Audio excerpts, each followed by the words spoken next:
Je voudrais du soleil vert, des dentelles et des théières, des photos de bord de mer, dans mon jardin d'hiver. Je voudrais de la lumière, comme en Nouvelle-Angleterre. Je veux changer d'atmosphère, dans mon jardin d'hiver. Ma fleur sous la pluie de novembre, tes mains qui courent, je n'en peux plus de t'attendre. Les années passent, qu'il est loin, là je tombe. Nul ne peut nous entendre. Je voudrais du Fred Astaire, revoir un latte Goët. History will not be kind to Donald Trump. I think we all know that. Not because it will be written by never-Trumpers, but because whenever we have departed from the values of our nation, we have come to regret it. And that regret is written all over the pages of our history. If you find that the House has proved its case and still vote to acquit, your name will be tied to his with a cord of steel and for all of history. But if you find the courage to stand up to him, to speak the awful truth to his rank falsehood, your place will be among the Davids who took on Goliath. If only you will say enough. We revere the wisdom of our founders and the insights they had into self-governance. We scour their words for hidden meaning and try to place ourselves in their shoes. But we have one advantage that the founders did not. For all their genius, they could not see but opaquely into the future. We, on the other hand, have the advantage of time, of seeing how their great experiment in self-governance has progressed. When we look at the sweep of history, there are times when our nation and the rest of the world have moved with a seemingly irresistible force in the direction of greater freedom. More freedom to speak and to assemble, to practice our faith and tolerate the faith of others, to love whom we would and choose love over hate. More free societies, walls tumbling down, nations reborn. But then, like a pendulum approaching the end of its arc, the outward movement begins to arrest. The golden globe of freedom reaches its zenith and starts to retreat. The pendulum swings back past the center and recedes into a dark unknown. How much farther it will travel in its illiberal direction, how many more freedoms will be extinguished before it turns back, we cannot say. But what we do here, in this moment, will affect its course and its correction. Every single vote, even a single vote by a single member, can change the course of history. It is said that a single man or woman of courage makes a majority. Is there one among you who will say, enough? America believes in a thing called truth. She does not believe we are entitled to our own alternate facts. She recoils at those who spread pernicious falsehoods. To her, truth matters. There is nothing more corrosive to a democracy than the idea that there is no truth. America also believes there is a difference between right and wrong, and right matters here. But there is more. Truth matters, right matters, but so does decency. Decency matters. When the president smears a patriotic public servant like Marie Yovanovitch in pursuit of a corrupt aim, we recoil. When the president mocks the disabled, a war hero who is a prisoner of war, or a Gold Star father, we are appalled. Because decency matters here. And when the president tries to coerce an ally to help him cheat in our elections and then covers it up, we must say enough. Enough. He has betrayed our national security, and he will do so again. He has compromised our elections, and he will do so again. You will not change him. You cannot constrain him. He is who he is. Truth matters little to him. What's right matters even less, and decency matters not at all. I do not ask you to convict him because truth or right or decency matters nothing to him, but because we have proven our case and it matters to you. Truth matters to you. Right matters to you. You are decent. He is not who you are. In Federalist 55, James Madison wrote that there were certain qualities in human nature, qualities I believe like honesty, right, and decency, which should justify our confidence in self-government. He believed that we possessed sufficient virtue, that the chains of despotism were not necessary to restrain ourselves from destroying and devouring one another. It may be midnight in Washington, but the sun will rise again. I put my faith in the optimism of the founders. You should too. They gave us the tools to do the job. A remedy as powerful as the evil it was meant to constrain, impeachment. They meant it to be used rarely, but they put it in the Constitution for a reason. For a man who would sell out his country for a political favor. For a man who would threaten the integrity of our elections. For a man who would invite foreign interference in our affairs. For a man who would undermine our national security and that of our allies. For a man like Donald J. Trump. They gave you a remedy, and they meant for you to use it. They gave you an oath, and they meant for you to observe it. We have proven Donald Trump guilty. Now do impartial justice and convict him. It is Tuesday, the 4th of February of 2020, and you are in West Coast Cookbook and Speakeasy. I am your chef de cuisine, Justice Putnam, and our daily special is Tarrytown Chowder Tuesdays. A small pinch, a mere dash of hot smoked Hungarian paprika will make all the difference in the world, yes. You know, here it is, February, and I'm still almost saying 2019. I have to really catch myself and get that 20 out there. The second 20. Well, we don't have any results yet as far as I have been able to tell. Now, I have put myself in a bubble to be able to curate a show for you. But it looks like that phone app has done its job completely. So I guess this is forbearance, forewarning about what's going to happen in November. Indeed. And I got to say, the speed in which Trump and the GOP jumped on this makes me feel like they were in on it. I don't know. You had Charlie Kirk even like right on top of it. Minutes. And just putting out absolutely abject lying and getting tens of thousands of likes and retweets. I thought Jack was supposed to be doing something about that. Well, he is. He's doing something about it. He's letting Charlie Kirk continue to spew propaganda, agitprop, and out lies. That's how it works.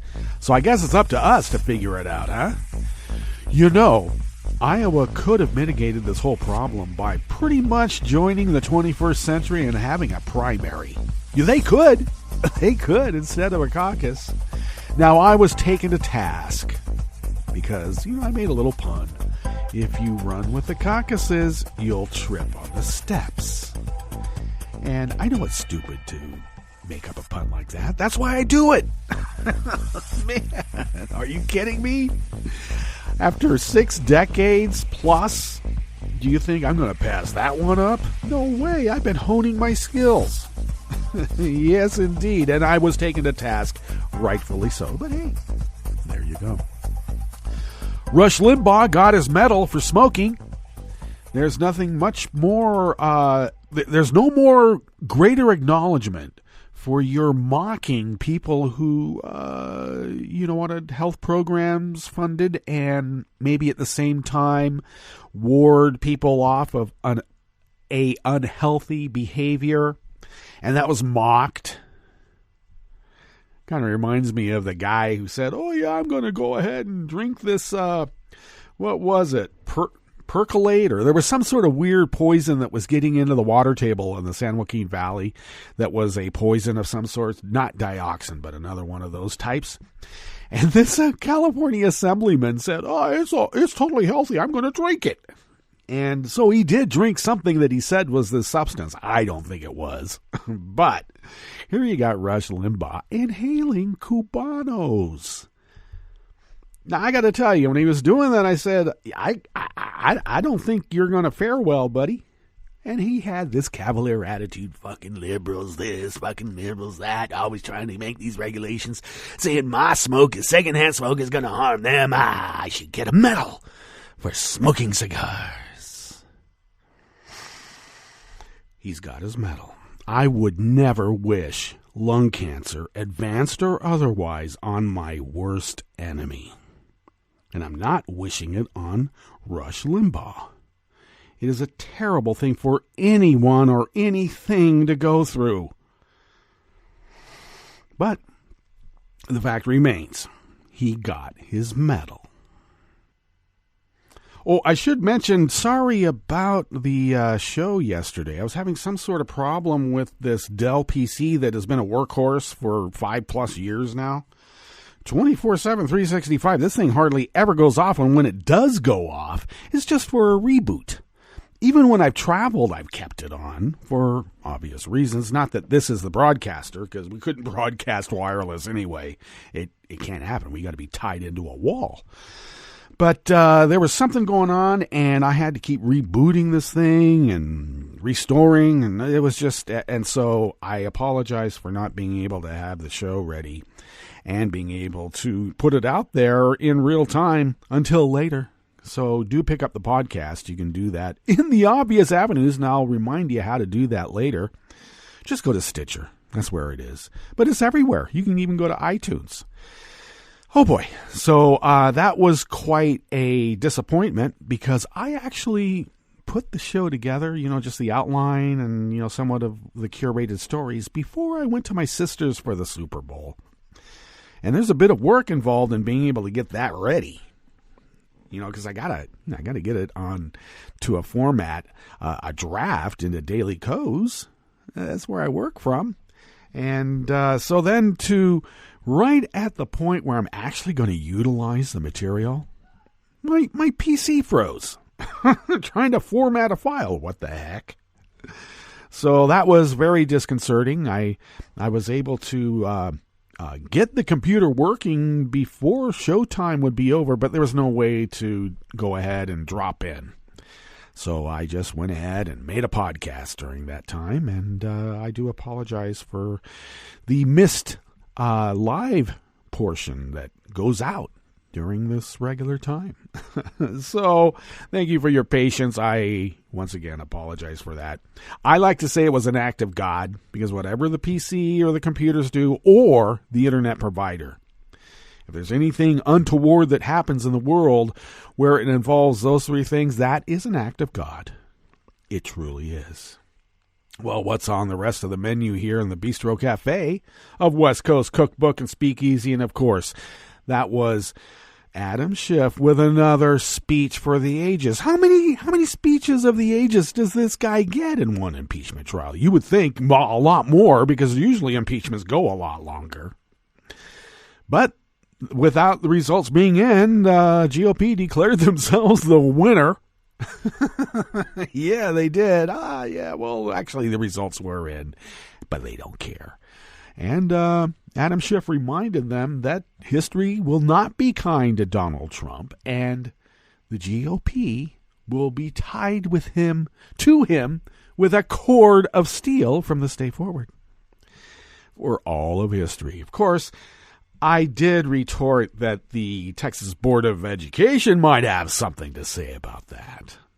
Yeah, they may only allow textbooks that declare Trump the great winner in this impeachment, because he put the liberals in their place on his march to total authority. Wow. This is where we're headed? I don't think so. I think that there are a lot of people upset. Now, I've been reading from the usual suspects who are actually denigrating Iowa on some other aspects. They are claiming, now this is a caucus, mind you, so let's be clear. They are claiming that this was a lower turnout than in 2016 and 2018, and I don't believe it. Why do I not believe it? Because in some precincts, they were short. Now, remember, Iowa's not a big state, so these precincts are small in terms of actual raw numbers. Let's be clear. But there were reports throughout the day that precincts were running out of ballots to the tune of sometimes 1,000 short. 1,000 more people showed up at a precinct than they were expecting. And this wasn't just some isolated precinct somewhere with a college nearby. No, this was across the state. And now I'm hearing, oh yeah, turnout was really low. Stupid Dems, they don't know how to run anything. This really bugs me. Okay, you got a phone app that apparently was put into work just within the last week from a company that is very, shall we say, not transparent. Named Shadow. I mean, you can't make this stuff up. This is like, I don't think they could get away with this on House of Cards. But it just seems a little too convenient, and you know what I mean by convenient. All right, there's a trademark that I've applied to that term, convenient, in terms of, I don't know, this sounds suspiciously like something Vlad would do. Now, I was told it could be the Kochs, if you want to get into this conspiracy thing. But Donald Trump didn't ask the Kochs for help. He asked Vlad for help. And he didn't do it just in 2016. He did it again. He did it just the other day. So a little suspicious. And a lot of people are laying it at Mayo Pete's feet. That, it was his campaign that complained about the poll taken by the Des Moines Register. First one in 75, 76 years that hasn't been released because there was some problem. And the problem was that Mayo Pete complained that he heard from someone who told someone else that a constituent was called up on this poll and Mayo Pete's name wasn't on it.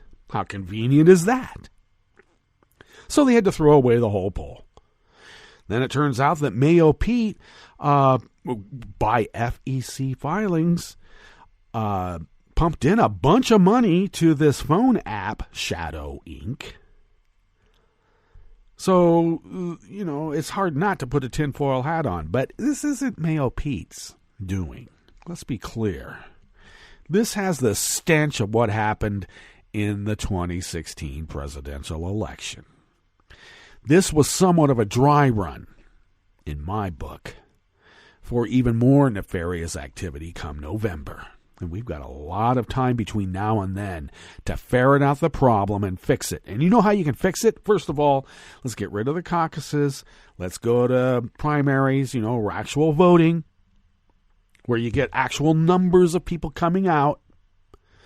And how about this? Paper ballots across the board. Paper ballots. Not on some hackable reader, but an actual paper ballot that is counted by an actual living analog blood and flesh person. With bone, too, I hope. Well, let's get on with the rest of the menu here. In the Bistro Cafe, House Minority Leader Kevin McCarthy forgets Republicans controlled Congress for Trump's first 2 years. Yeah, he was opining what would happen if they had all three branches of government in their control, like they did before, and the people didn't like it. And you know what they did? They came out in vast numbers that we were told at the time was not a great turnout, and it was. And how many 40-some-odd House Republicans lost their seats? YouTube says it will ban deepfakes and birther videos ahead of the 2020 election, but someone asked Melania, and she put on a coat, turned around and says, "Ask me if I care." And Trump's $5 million "I freed a Negro" Super Bowl ad comes in dead last in the ratings. The only thing that matters to him, of course. After the break, we then move to the chef's table, where the UK plans a ban on new petrol and diesel cars earlier than reported. And 2 Iranian university students challenged their removal from the United States. All that and more on West Coast Cookbook and Speakeasy. Bon appetit.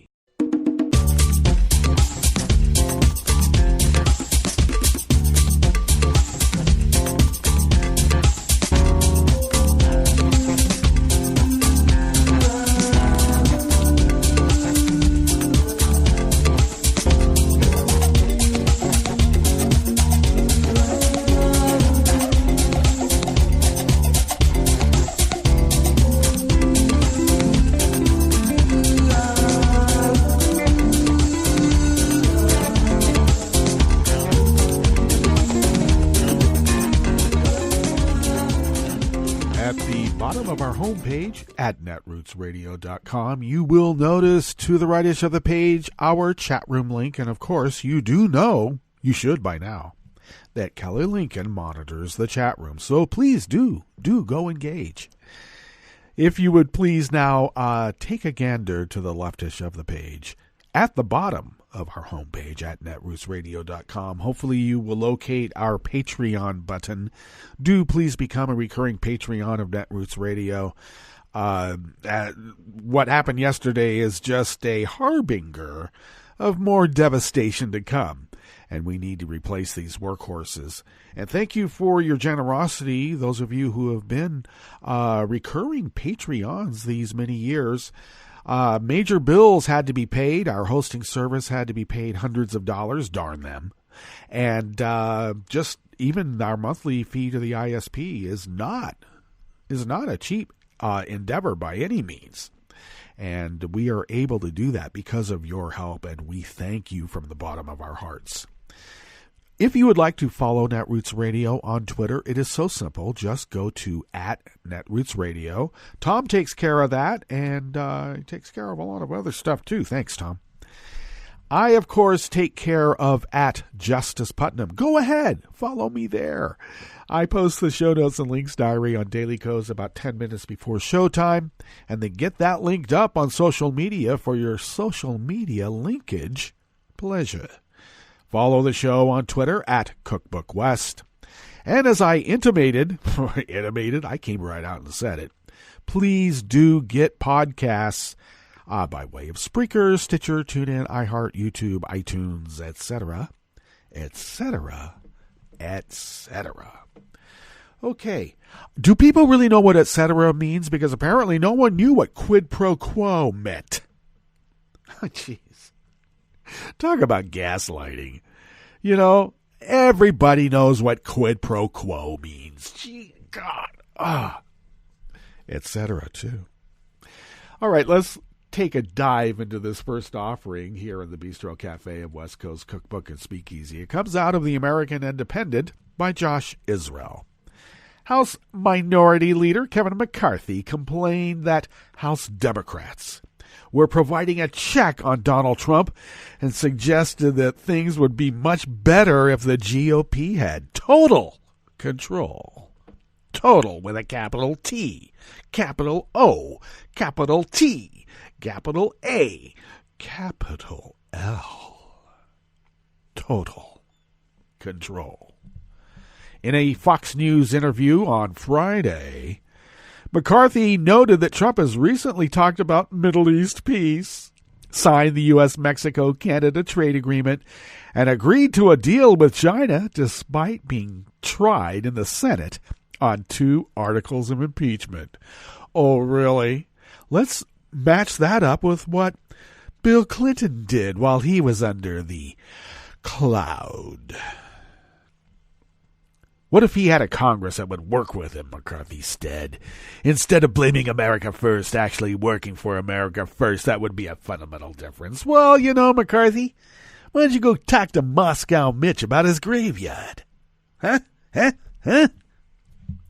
But the reason the House has a Democratic majority is that Americans saw firsthand what having Trump and a totally Republican Congress looked like from 2017 to 2018.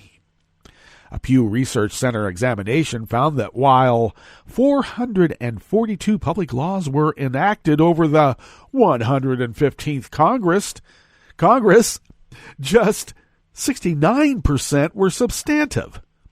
Pew wrote that the Congresses notably ended without funding large chunks of the federal government for the fiscal year, which led to a partial government shutdown, the longest in U.S. history. That was Trump and a total control by the GOP. McCarthy was the House Majority Leader over that time and helped push through two major pieces of legislation through the House. One was the so-called Tax Cuts and Jobs Act, which cut taxes for the very wealthy and corporations and raised them for millions of families. The law was has massively increased the annual budget deficit and helped cause the largest national debt in American history. Trump is number one. The other was the American Health Care Act, commonly known as Trump Care, which failed in the U.S. Senate by one vote. And he's dead now. It would have repealed Obamacare and replaced it with a system that left an estimated 23 million Americans uninsured, and they want total control. To do that again, they're not going to quit.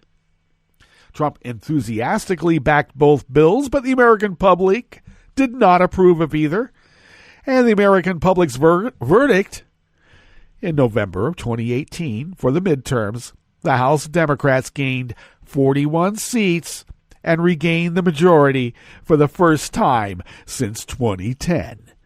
And Trump remains one of the nation's least popular presidents, with majorities consistently disapproving of his job performance.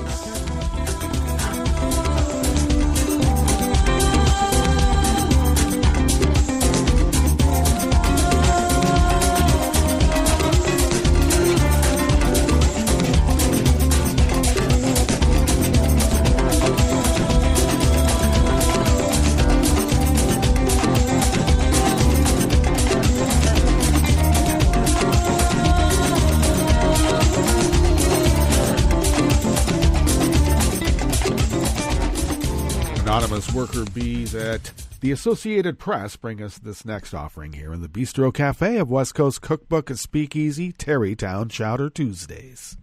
YouTube is making clear there will be no birtherism on its platform during this year's U.S. presidential election, a belated response to a type of conspiracy theory more prevalent in the 2012 race.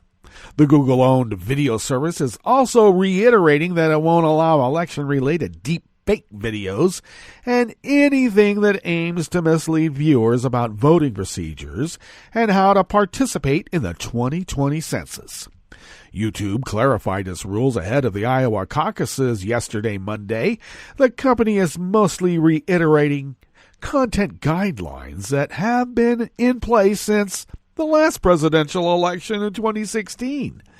Its ban on technically manipulated videos of political figures was made apparent last year when YouTube became the first major platform to remove a doctored video of House Speaker Nancy Pelosi. But the announcement Monday further clarifies that it will take down any election-related videos that are technically altered to mislead people in a way that goes beyond simply taking the clips of speech out of context. You know, manipulating the video so it really does look like Nat King Cole is singing a duet with Natalie. How dare they? Or even worse, Nat King Cole and Natalie Cole endorsing Donald Trump while singing I'll Do It My Way. He never sang that, but I would have him do it in the deepfake video. I did it my way. Facebook, which last year had resisted early calls to yank the Pelosi video, said in January that it was banning deepfake videos, the false but realistic clip created with artificial intelligence and sophisticated tools. Such videos are still fairly rare compared to simpler, cheap fake manipulations such as were used in the video that altered Pelosi's speech to make it seem like she was slurring her words, because these people have to sit in the same room with Donald Trump every day, all day. And whatever he does, they're going to blame the other side.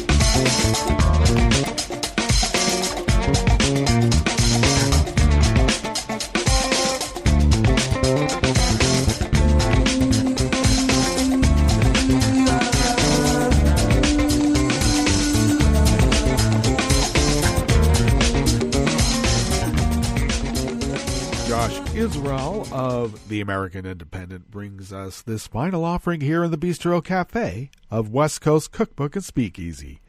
Donald Trump's 2020 re-election campaign spent a reported $10 million for two 30-second ads during Sunday's Super Bowl. According to USA Today's ad meter, his criminal justice reform ad was the least liked spot among viewers of any ad from the game. Trump's ad featured Alice Johnson, a woman who was sentenced to life in prison for a nonviolent drug offense, but had her sentence commuted by Trump at the request of Kim Kardashian West. The ad appears to falsely imply that Johnson's commutation was part of Trump's criminal justice reform. Former South Carolina State Representative Bakari Sellers described the ad as offensive, dubbing it the "I freed a Negro" ad. Viewers apparently agreed. The Trump spot ranked 62nd out of 62 ads evaluated with just a 3.33 average rating. Wow, that's some pie in your face. His second spot, focused on the economy, was not included in the rankings. The highest-rated ad of the night, by contrast, came from Jeep. During the game's third quarter, the ad, Groundhog Day, featured actor Bill Murray, who starred in the film in the same name in 1993 and scored a 7.01 average rating. USA Today has tracked public opinion on Super Bowl ads for 32 years. Panelists vote on each spot, and any adult citizen may sign up to participate. Trump has used his pardon and commutation power sparingly, often helping prominent Republicans, including Dinesh D'Souza, Joe Arpaio, and I. Lewis Scooter Libby. Because nothing says I love America more than outing a CIA agent, a covert asset, and pretty much having your team killed overseas because you wanted to lie us into a war and then cover it up. Wow, I guess Trump is in the right place then. All right, let's get to our break, and when we get back from that break, we will go through weather from around the world, and we will finish up with the stories that we have curated for you today. You are listening to West Coast Cookbook and Speakeasy, and we will be right back. to netrootsradio.com. Please hang up and try again.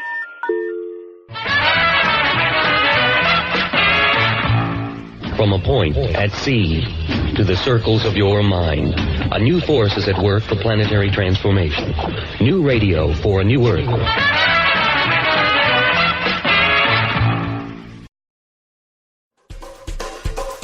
This is Scientific American's 60-Second Science. I'm Jason Goldman. Oh, that's right, woodchuck chuckers. It's Groundhog Day. Get out and check that hog out there. February 2nd, the day each year when we look towards an oversized rodent to find out how much more winter will endure. In honor of the occasion, here's 7 things you might not have known about the groundhog. Number 1. The groundhog's scientific name is Marmota monax, making it one of 14 types of marmot that can be found in the Northern Hemisphere. Oh, nice marmot. Marmots are members of the Sciuridae family, which makes the groundhog just a really big ground squirrel. Number 2.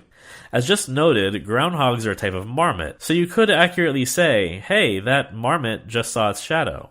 You could also refer to them as woodchucks, whistlepigs, or land beavers, depending on where you're from.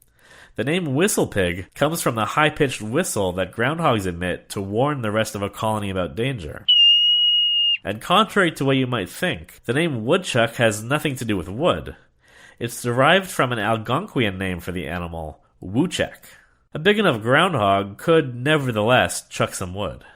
Number 3. Male and female groundhogs tend to occupy the same territories year after year.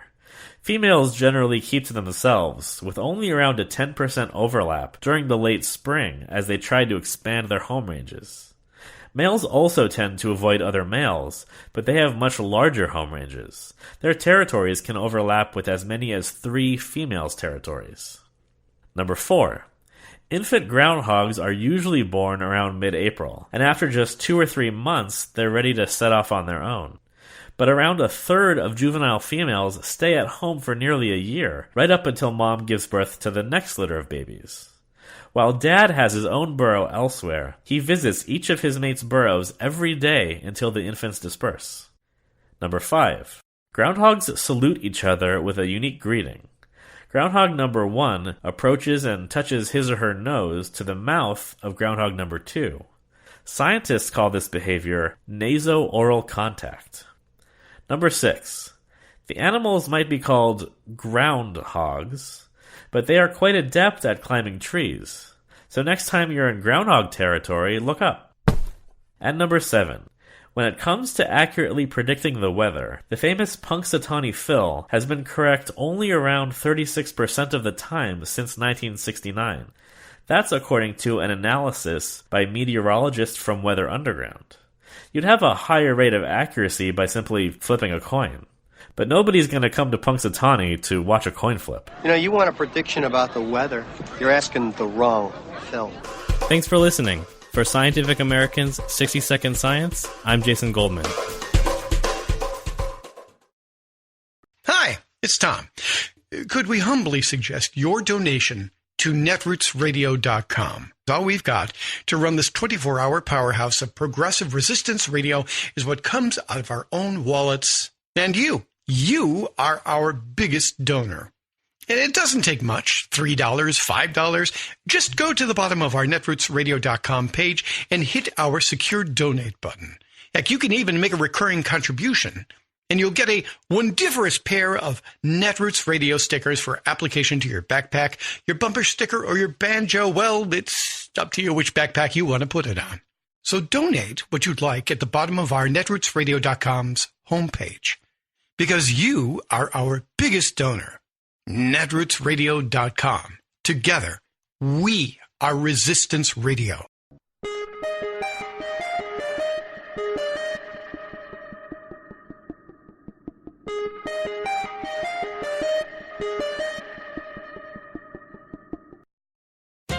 Donald Trump's idea of a good farm program seems to be hee-haw. On a recent trip to Wisconsin, he drew guffaws from the state's hard-hit dairy farmers by proclaiming that, thanks to his policies, the farm economy was looking good. We're over the hump, he gloated. Perhaps the Donald thought that farmers are rubes, unable to do simple math. But those dairy farmers were painfully aware that it cost them $1.90 to produce a gallon of milk, but the processing giants that control the milk market are paying them only $1.35 a gallon. That 55-cent a gallon loss quickly adds up to a huge loss of income and a devastating loss of farm families. Wisconsin lost 638 dairy farms last year and another 551 so far this year. Far from over the hump, farm prices have been further depressed by Trump's tariff clash with China. U.S. dairy sales to China fell by 54% in just the first half of this year. Meanwhile, monopoly power is crushing prices. An $8 billion behemoth named Dean Foods now controls 90% of Wisconsin's milk market, empowering it to commit daylight robbery, blatantly stealing farmers' product and farms. Yet, Ag Secretary Sonny Perdue, the one national official who's supposed to stand up for farmers, nonchalantly kissed them off, smugly declaring it natural that the big devour the small. So, he professes, there's nothing he can do for family operators except tell them to go out of agriculture. Jim Hightower saying, time for a change. One who is offering a path to a revitalized family farm-based food system is Senator Elizabeth Warren. Download a summary of her comprehensive proposal for a new farm economy at elizabethwarren.com/plans/new farm economy. If you'd like more of Jim Hightower's real populism, check out the Hightower Lowdown. Jim's monthly newsletter gives you the real lowdown on which corporations, by name, are doing what to the middle class, our environment, and our democracy. Each month, the Hightower Lowdown brings you facts you didn't know, along with actions you can take to fight back. It also comes with a sense of humor. Hightower believes we can fight the gods and still have fun. Plus, get this, it's cheap. Only $15 brings you 12 issues a year. For real populism, go to hightowerlowdown.org. I'm Rick Smith, and this is Labor History in 2. On this day in labor history, the year was 1825. That was the day the Ohio legislature authorized the Canal Act. The act called for the construction of 2 canals. The first would connect Lake Erie to the Ohio River, stretching from Cleveland in the north to Portsmouth in the south. The second would connect Cincinnati to Toledo. A workforce of up to 5,000 men worked on the canal at the peak of construction. Many of the workers were German and Irish immigrants. Some had canal building experience from their work on the Erie Canal in New York, which had just been completed. These workers faced malaria and back-breaking labor. A saying of the day went, for every mile of the canal, an Irishman is buried. But the true toll was even greater. It's estimated that as many as 6 workers died for every mile of canal crossed. The names of most of the men who built the canal are lost to history. At the start of the project, the men were paid just 30 cents a day and a ration of whiskey. The stretch between Cleveland and the Ohio River was completed in 7 years. The freight traffic on the canal spurred the growth of the small settlement on the shores of Lake Erie. Cleveland grew to become an industrial center and the 6th largest city in the United States by the early 20th century. The canal had also transformed the state of Ohio. The 2 main lines were connected to multiple smaller feeder canals and side cuts. Branches of the canals touched 44 of the 88 counties in Ohio. Local farmers and merchants were finally connected to the markets in the East through this elaborate network. Labor History in 2 brought to you by the Illinois Labor History Society and The Rick Smith Show. For more information, go to laborhistoryin2.com, like us on Facebook, and follow us on the Twitters at Labor History in 2. I read the news today, oh boy. It's time for Nicole Sandler's What's News from NicoleSandler.com and the Progressive Voices Network. Oi, Iowa. Blaming inconsistencies in reporting, the Iowa Democratic Party finally announced very, very late Monday night that it would release the results of the caucuses sometime Tuesday. When it became apparent there would be no winner declared, most of the candidates finally addressed their followers. You've probably heard we don't know the results. So listen, it is too close to call. The Iowa Democratic Party is working to get this results, get them straight. And when those results are announced, I have a good feeling we're going to be doing very, very well here in Iowa. So we don't know all the results. But we know by the time it's all said and done, Iowa, you have shocked the nation.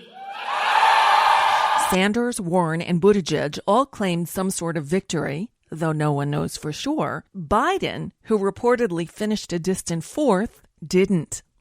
But his campaign is cautioning that the data released now is from other campaigns and, quote, don't paint a full picture. The action now moves to New Hampshire, where the candidates will debate Friday before voters head to the polls on Tuesday. A tech company affiliated with and funded by a Democratic digital nonprofit called Acronym was responsible for building the Iowa Caucus app that contributed to delays in reporting the results.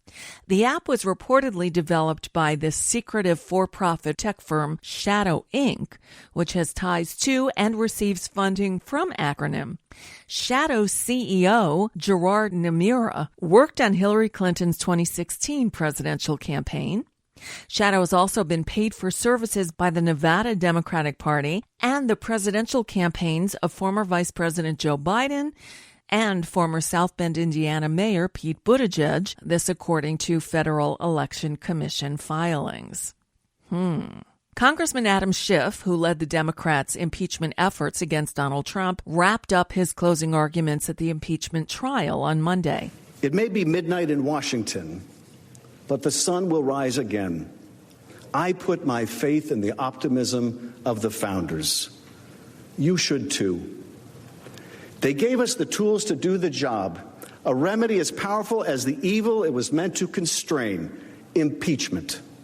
They meant it to be used rarely, but they put it in the Constitution for a reason. For a man who would sell out his country for a political favor, for a man who would threaten the integrity of our elections, for a man who would invite foreign interference in our affairs, for a man who would undermine our national security and that of our allies, for a man like Donald J. Trump. They gave you a remedy, and they meant for you to use it.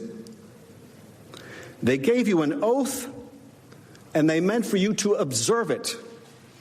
We have proven Donald Trump guilty. Now do impartial justice and convict him. I yield back. Senators heard about 4 hours of closing arguments. Next up, the senators themselves finally get to speak. Each senator is allotted 10 minutes on the floor to deliberate and share their thoughts around how they'll vote in the impeachment trial of Donald Trump. The trial is expected to end Wednesday when lawmakers will vote on whether to acquit Trump on charges of abuse of power and obstruction of Congress or to remove him from office. The Republican majority is expected to remain largely unified in voting to acquit Trump. Now, Senator Joe Manchin, a so-called moderate Democrat from West Virginia, said Monday that the Senate should consider censuring Trump instead of removing him from office. Republicans, however, said that Mitch McConnell was unlikely to consider allowing a vote on censure. In other news, right-wing hate talker Rush Limbaugh announced Monday on his radio show that he had been diagnosed with advanced lung cancer. Over the weekend, former presidential candidate John Kerry made a lot of noise with the idea that he just might step in and run a campaign himself to stop Bernie Sanders. And then he used an F-bomb on Twitter to deny it. Nice. Okay, so Iowa caucuses Monday, still no results. Tuesday, Donald Trump's State of the Union address. So we have that to look forward to. Now, in a White House tradition, the president typically invites anchors from all the major networks to dine with him at the White House in advance of his State of the Union address. The lunch conversation is considered off the record, but it gives the anchors a sense of the president's state of mind before they anchor State of the Union coverage. But this year, CNN's anchors have been excluded from the lunch. Anderson Cooper and Wolf Blitzer attended last year's lunch. Blitzer has been attending these lunches longer than almost any other anchors. He's been going 20 years in a row. Now, journalists from the other networks are still planning on attending, according to sources at those networks. Quick note to American journalists. This is how you do it. British journalists staged a walkout of a briefing by UK government officials in protest after several of their colleagues were blocked from attending. Downing Street had invited certain reporters to a technical briefing on the UK's future relationship with the European Union post-Brexit.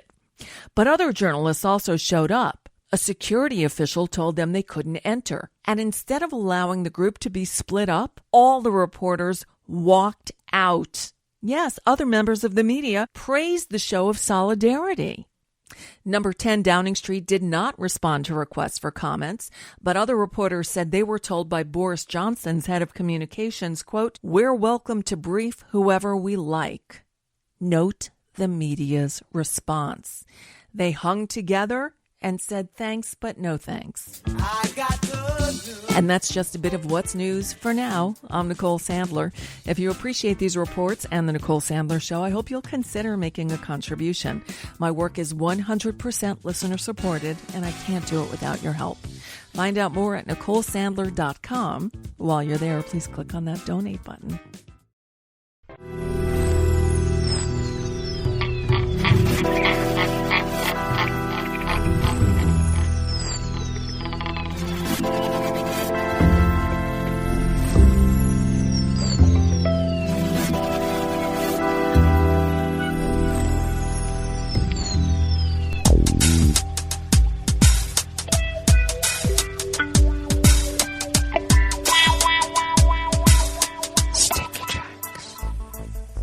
Thank you for accompanying us here to the Chef's Table at West Coast Cookbook and Speakeasy, Tarrytown Chowder Tuesdays.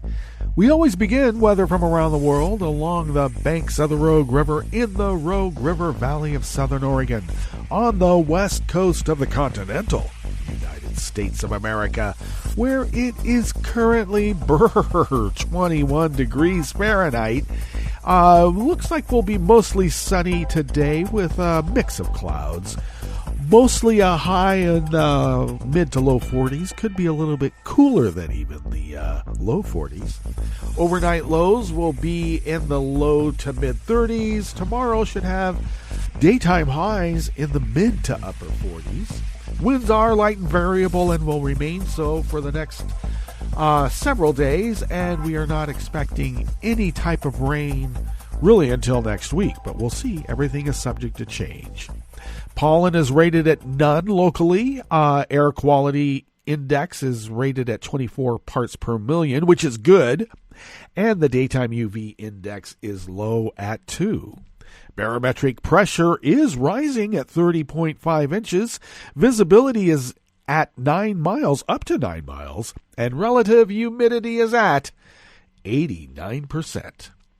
Weather from around the world is brought to you by people's personal weather stations that they purchased.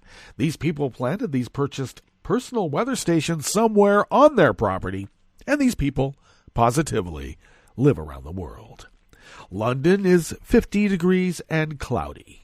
Paris is 48 and cloudy. Rome is 65 degrees and sunny. Kyiv is 32 degrees with snow. Kabul is 24 degrees with fog. Hong Kong is 59 and mostly cloudy. Tokyo is 43 degrees and clear. Sydney, Australia is 68 and mostly cloudy. San Francisco, California is 47 degrees and sunny. And New York is 48 degrees Fahrenheit and cloudy. And that is weather from around the world, brought to you by people's personal weather stations that they purchased. These people planted these purchased personal weather stations somewhere on their property, and these people positively live around the world.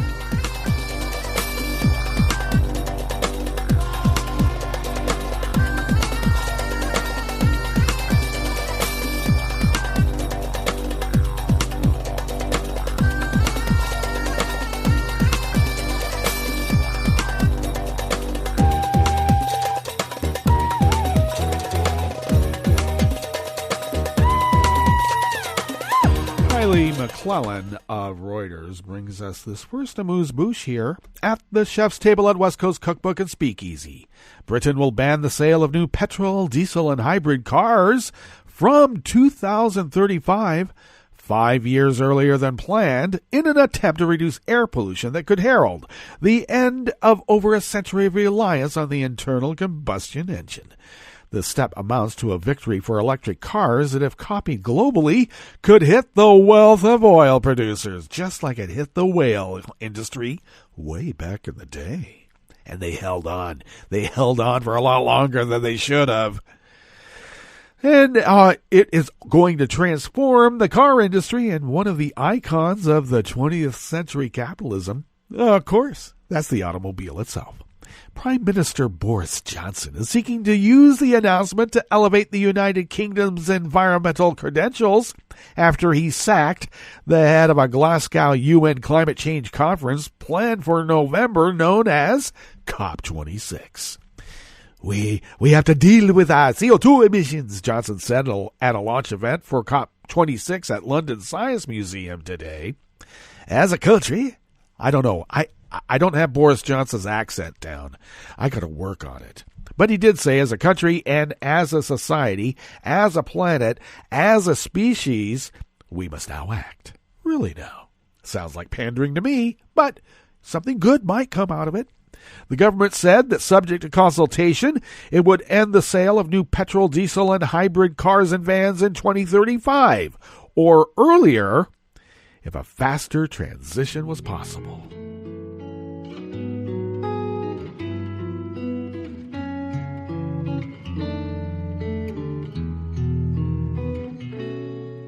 Je te donne ce mon amour pour la vie entière.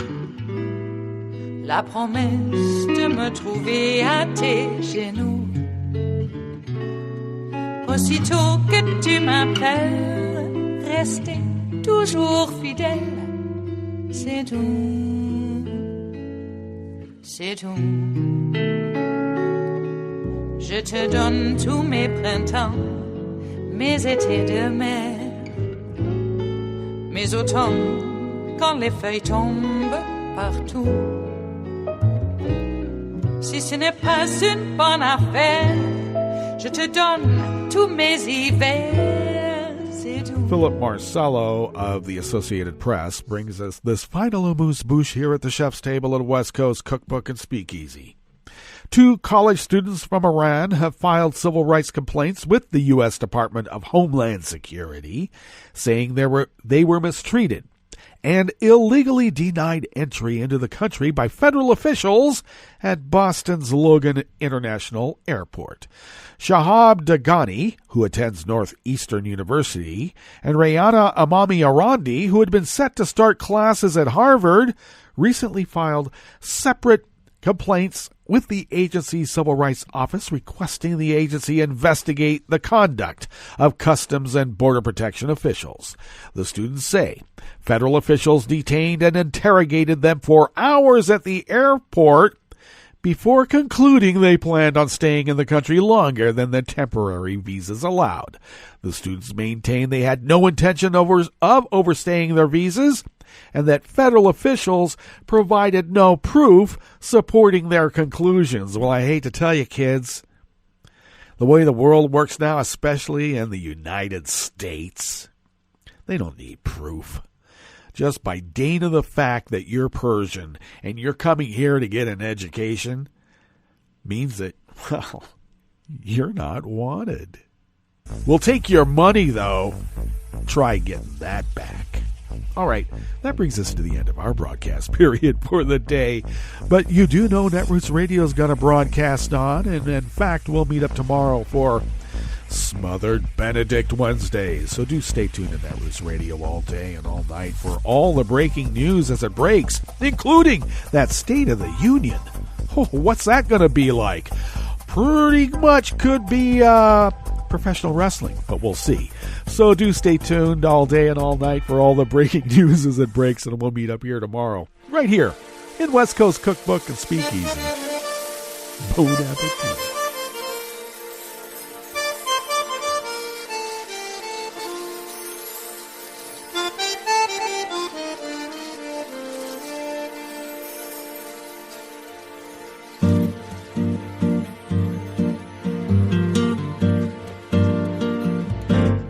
Je voudrais du soleil vert, des dentelles et des théières, des photos de bord de mer, dans mon jardin d'hiver. Je voudrais de la lumière, comme en Nouvelle-Angleterre. Je veux changer d'atmosphère, dans mon jardin d'hiver.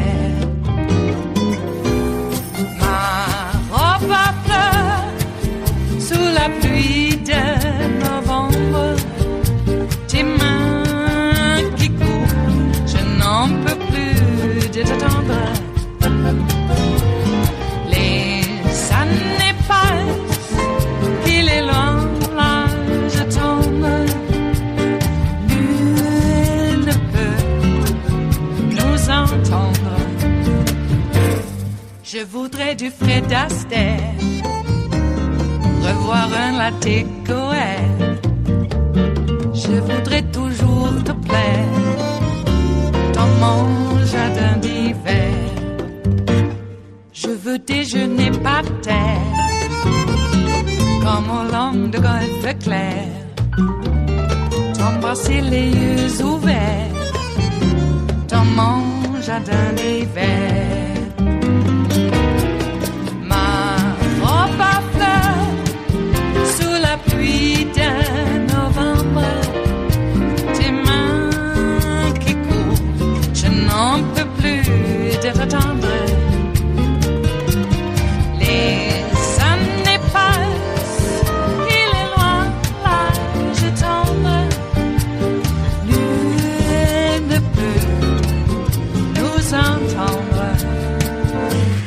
Ba-da-da-dum-di-da-dum, ba-da-da-dum-di-da-dum, ba-da-da-dum-di-da-dum, dans mon jardin d'hiver. Ba-da-da-dum-di-da-dum, ba-da-da-dum-di-da-dum, ba-da-da-dum-di-da-dum, dans mon jardin d'hiver.